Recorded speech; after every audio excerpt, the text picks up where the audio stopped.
که نارینه دا کارونه وکړل پوه شئ چې مینه در سره لري. سلامونه مې قبول کړئ دوستانو. امید لرم چې ټول به روغ جوړ یاستئ.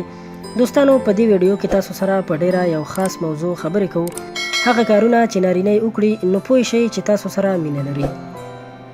ډېرې ښځې په هغو لفظونو او کلمو پسې ګرځي چې نارینه یې وکاروي تر څو وګوري چې اړوند نارینه یې خواته جذب کړی دی او که نه. کله چې د نارینهو د جذبېدو وخت راځي د دې په ځای چې د نارینهو الفاظو ته پام وکړو ښه ده چې ووینو د نارینهو د وجود ژبه څه وایي. کله چې نارینه د یو چا خواته جذبېږي نو عموما ژبه یې تړل کېږي او ممکن ګنګس او سرګردان ښکاره شي. په هر حال دلته موږ د نارینهو د وجود د ژبې ځینو برخو ته اشاره کوو تر څو تاسې د ځان خواته د جذبېدو په وخت په ښه ډول وپېژنئ. سترګې د هغوی سترګې ستاسو لور ته ګنډل کېږي، ژور ژور درګوري او د روح ژورو ته مو کېباسي. سترګې ځلیږي او له تاسې سره د صمیمي کېدو علاقه لري. که ستاسو د نظر وړ کس سترګې د کوټې شاوخوا څرخېدې او تر ډېره یې نظر اندېښمن ښکارېدو یعنې دا چې دا کس په یو څه او یا په بل چا پسې ګرځي. خوله کله چې یو کس تاسو لوري ته جذب شي د هغه خندا واقعي او رښتونې ښکاري. که په زور یې مسکا او یا خندا کوله نو دا په دې معنا چې هغه په زور او جبر هڅه کوي چې مؤدب ښکاره شي. اوږې نارینه مربع شکله اوږې لري او تر ډېره ځینې وخت چې غواړي له هغې ښځې سره خبرې وکړي چې مینه ورسره لري په لاشعوري ډول یې اوږې انعطاف منونکې ښکاري. هغه ځان داسې نیسي چې تاسو یې مخامخ او په مرکز کې راشئ تر څو هغه وکولی شي په پوره آرام سره په تاسو تمرکز وکړي. مټې تړلې مټې د یو خنډ ښودونکي دي نو پرانیستې مټې د صمیمیت او د ډېرو نږدې کېدلو ښودنه کوي. که د فزیکي لحاظه وي او که د احساسي او د نارینهو د جذبېدو یو د رڼو نښو څخه دي. د داسې نارینه سره مخ کېدل چې مټې خلاصې وي په دې معنی ده چې هغه غواړي په خلاصه غېږه تاسو ومني.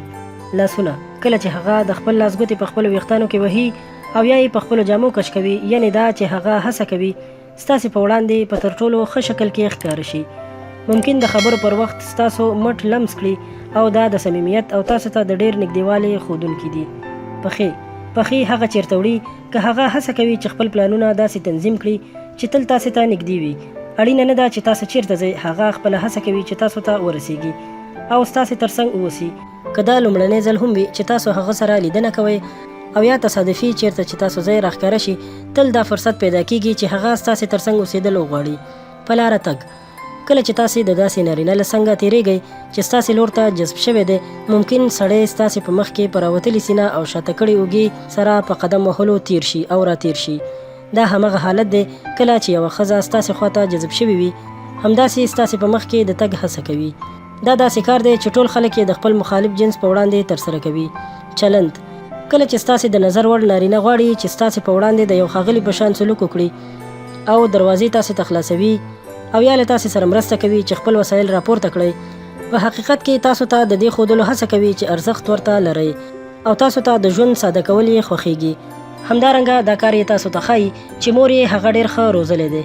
مګر ډاډه شئ چې دا کار یې فقط ستاسې خواته د علاقمند کېدو ښودونکی دی او یوازې د یوې ښځې په وړاندې د هغه د ادب ښودونکی نه دی. شخصیت ډېری نارینه هڅه کوي خپله علاقه د یو احمقانه مخ وهلو شاته پټه کړي. ممکن تاسو ته ټوکې وکړي تر څو تاسو وخندوي. البته هغه سړی چې ذاتاً آرام وي ممکن ځان آرام ونیسي ځکه چې ډارېږي. الفاظ کله چې نارینه ستاسو صفت کوي دا د هغه تاسو ته د علاقمند کېدو یوه ښه نښه ده. پام وي چې په صفت کولو یې ستاسې د ظاهر او خبرو نه ستاسې شخصیت په سم ډول پېژندلی وي. په داسې حال کې چې فزیکي ښایست د یوې اړیکې ټینګولو لپاره یو لازمي ټکی دی مګر هغه باید ستاسې له داخلي ذاته په ښه ډول پوه وي تر څو دا اړیکه دوامداره او پر ځای پاتې شي. نو دوستانو دا هغه معلومات که یو نارینه یې کوي نو پوه شئ چې هغه در سره مینه لري. مننه کوم چې دا ویډیو مو تر پایه وکتله. له نورو همدغسې په زړه پورې او جالبو ویډیوګانو لپاره در سره زموږ چینل سبسکرایب کړئ. دا ویډیو لایک کړئ، خپلو ملګرو سره یې هم شریکه کړئ. تر بلې ویډیو درنه اجازت غواړم. د الله په امان.